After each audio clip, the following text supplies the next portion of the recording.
The Netherlands has the world's largest number of cyclists, but it is also the safest place in the world to cycle. That is largely because of the perfect cycling infrastructure that can be found throughout the country.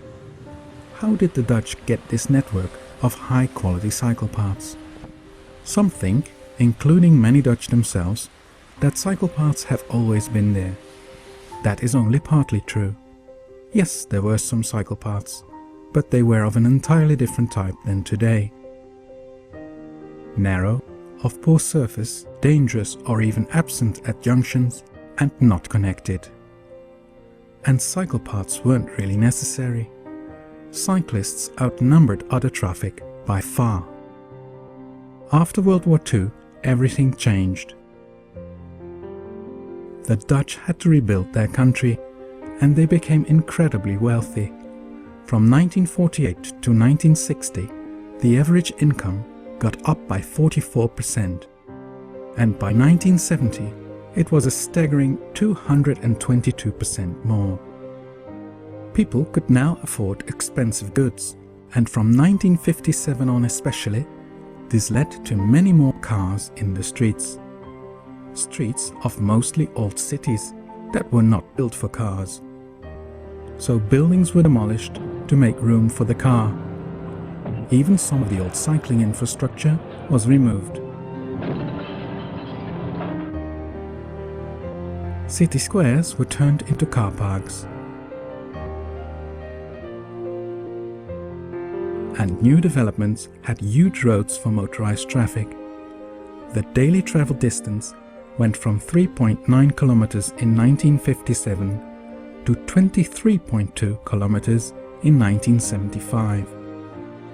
But this progress came at a terrible cost. Cycling was marginalized, it decreased by 6% every year, and 3,300 lives were lost in 1971 alone. Over 400 of these deaths were children under the age of 14. The slaughter of kids caught people on the streets to protest. Stop the Child Murder called for safer streets for children as pedestrians and cyclists. Their calls were heard. Especially when in 1973 the first oil crisis halted the country. The then Prime Minister told the people of the Netherlands that this crisis was life-changing, that they would have to change their ways and be less dependent on energy, but that was possible without a decrease in the quality of life. Policies to encourage cycling fitted perfectly in that picture.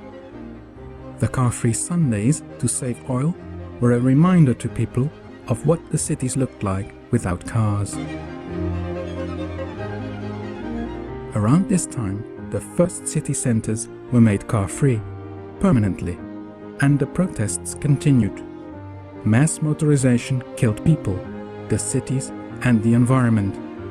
Mass cycling tours through the cities of the Netherlands and smaller protests in favor of cycling facilities created an awareness that eventually changed thinking about transport policies. In the mid-1970s, municipalities started experimenting with complete and safe cycle routes away from traffic. Financed by the national government, the first cycle routes were created from scratch in Tilburg and The Hague.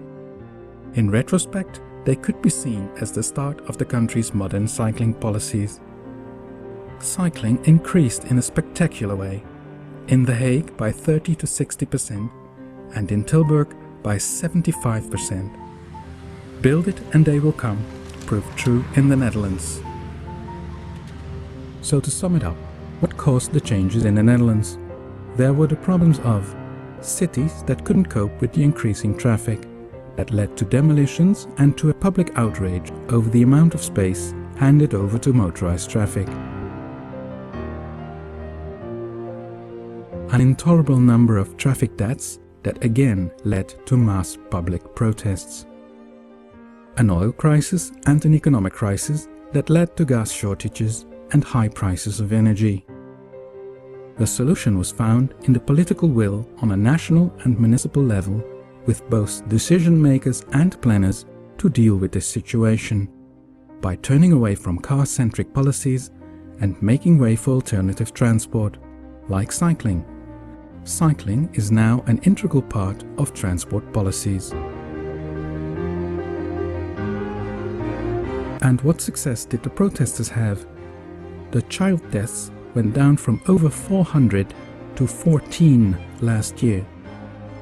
This street got its cycle path.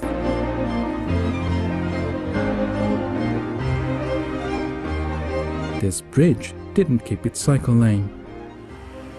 Instead, it got a cycle path.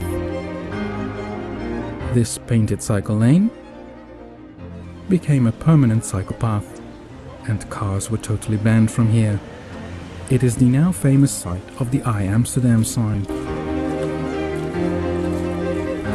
Earlier, also a site of one of the mass protests. The protesters would have been a lot more comfortable lying down there today. The Netherlands' problems were and are not unique. Their solutions shouldn't be that either.